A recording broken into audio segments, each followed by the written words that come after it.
अखिल भारतीय वनवासी कल्याण आश्रम के कार्य में जनजाति हितरक्षा का एक विषय भी जनजाति के विकास के लिए बहुत महत्वपूर्ण है। अभी अभी 2015 में जनजाति समाज में काम करने वाले कार्यकर्ताओं के विचार विनिमय से एक नीति दृष्टि पत्र बनाया है। इसमें ऐसा ध्यान में आया मुख्य रूप से जो कानून बना है 1996 में पेशा कानून,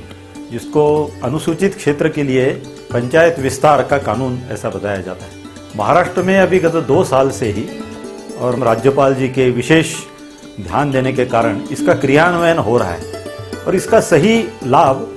हर एक छोटे छोटे ग्राम, टोला, पारा जिसको कहते हैं को अपने निर्णय स्वयं करने का अधिकार जिसमें दिया हुआ है, जिससे वो अपने विकास का भी विचार कर सकते हैं और अपनी रीति रिवाज, परंपरा, संस्कृति को भी बचा सकते हैं। किंतु उसका क्रियान्वयन नहीं हुआ है। दूसरा एक कानून जो बना है वो वनाधिकार कानून, जिसमें ब्रिटिश काल से जो अन्याय हुआ है उस अन्याय को इस कानून से दूर किया जाता है, ऐसे इस कानून के प्रियम्बल में लिखा है। लेकिन उसमें जो व्यक्तिगत जो अधिकार है उसके लिए तो सभी लोग प्रयास कर रहे हैं, किंतु हम कल्याण आश्रम के कार्यकर्ताओं का ऐसे ध्यान में आता है कि जो वास्तविक 3:1 में दिया हुआ जो सामुदायिक वनाधिकार का है और उसमें विशेष रूप से सारे परंपरागत वन क्षेत्र के व्यवस्थापन प्रबंधन का जो अधिकार है, केवल देश भर के 5% गांवों तक ये पहुंचा है। तो इसके लिए जन जागरण की आवश्यकता है, जिससे जनजाति समाज के लिए आय का साधन हो सकता है, उनका जो पलायन होता है वो भी रुक सकता है और जंगल की रक्षा के कारण जो वन पर्यावरण की आज विश्व भर में जो समस्या है उस समस्या का भी उत्तर हो सकता है। वनवासियों के बिना ये वन की रक्षा ये संभव नहीं है। इसको ध्यान में लेकर ही इस कानून में इसका प्रावधान किया है। और एक तीसरी बात इस नीति दृष्टि पत्र में आई है कि ये सारा वन का अधिकार देने के पश्चात उसकी प्रक्रिया उद्योग कैसे करना, उसका सारा व्यवस्थापन कैसे करना, इसके लिए जैसे कृषि विज्ञान केंद्र बना है उसी प्रकार एक वन विज्ञान केंद्र बनने की आवश्यकता है। और इसके माध्यम से इस जनजाति समाज के युवकों को वन के व्यवस्थापन का प्रशिक्षण हम देंगे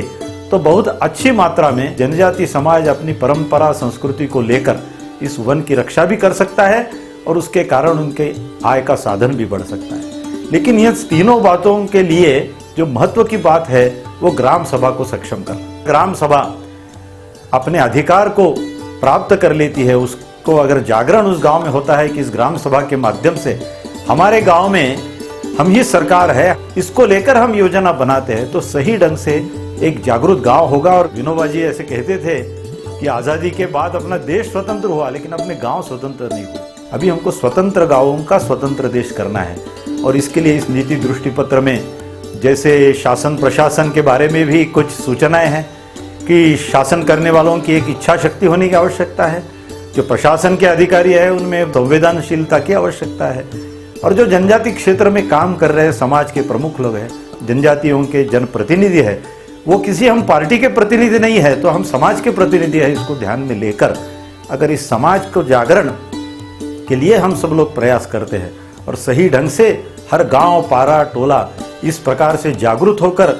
इस काम को करता है तो सारे कानूनों का क्रियान्वयन हो सकेगा, ऐसी हमारी एक मनीषा है। और इसी दृष्टि से कल्याण आश्रम भी काम कर रहा है और नीति दृष्टि पत्र में भी सभी समाज के लिए इसी प्रकार के सुझाव आए हुए हैं।